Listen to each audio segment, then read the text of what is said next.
The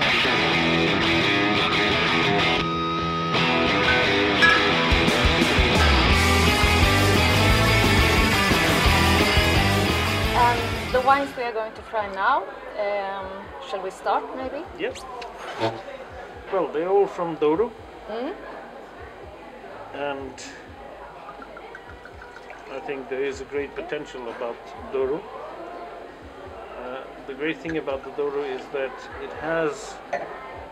it's a very different area. It's very big. We're talking about 45,000 hectares.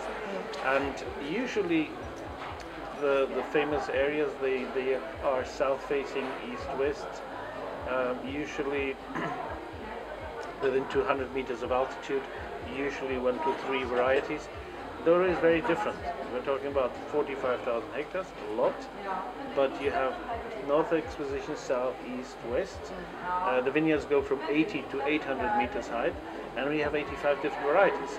So it's a mess. It's really complicated.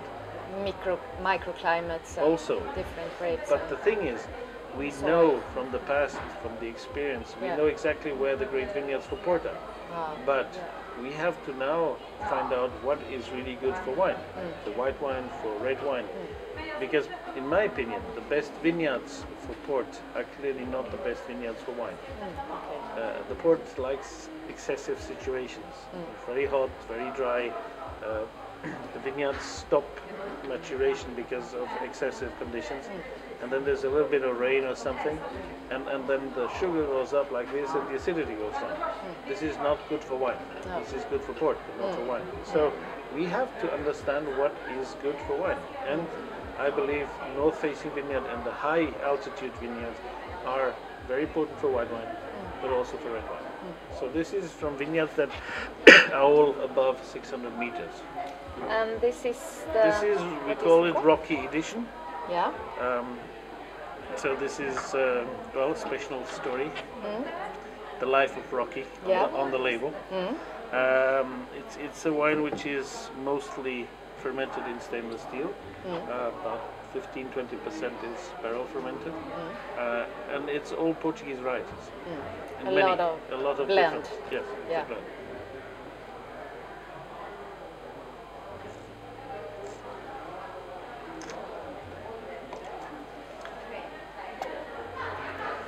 So I'm very happy with this wine because it has a lot of lightness, knowing that there is a lot of concentration and low yields, but there is good acidity, there is some really fat, but it's something you can chew, but you want to drink more. Now we have the same wine but in red, which philosophically speaking is exactly the same logic. Freshness is more important than power. It's sort of anti-wine because, as my father likes to say, the more you drink it, the better it tastes, which is a little bit the opposite of modern wines. So modern wines seem to be made for competitions, for impressing journalists, but you then spend half an hour doing like this, but you don't want to drink it because it's too heavy, it's sweet, it's alcoholic, it's very dark, it's very fruity, it's very oaky. It's a little bit of too much of everything. And so you can't finish a bottle, and that's a pity. That's exactly the point. So here you go a step up in terms of vineyards. What we call our young vines, which are from 25 to 55 years old. So we have some vineyards which are mixed plantings, and some of them are already modern plantings by variety.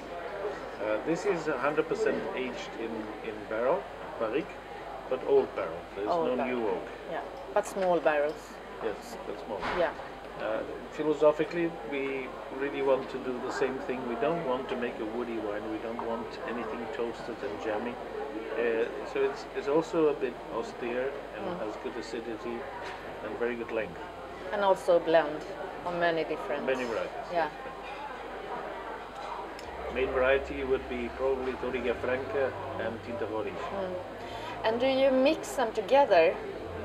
Always. When you we don't do hardly any fermentation, neither by vineyard or by variety.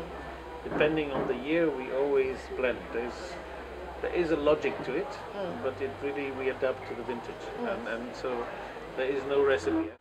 Now we go to one of my favorite wines. This is very much the way we like our wines. It's very pure, very precise. Everything is in its right place. It's not heavy, it's not alcoholic, it's not sweet. The wood doesn't stand in front of it. It's so, you can taste it and it's really, really long. It's balanced in a very elegant style, but very structured, and it's a long aging potential as well. Huge, Yeah. I think many years. Yeah. And this is also on the Swedish market. At the moment it's the 2009, Yeah. but I think this is on the way. Great. So this is from very old vines. We're talking about over 80-year-old vines. The main part is a north-facing vineyard, which actually is quite ripe. It's one of the first, it's one of the recipe wines I told you. This vineyard is the first vineyard we usually pick.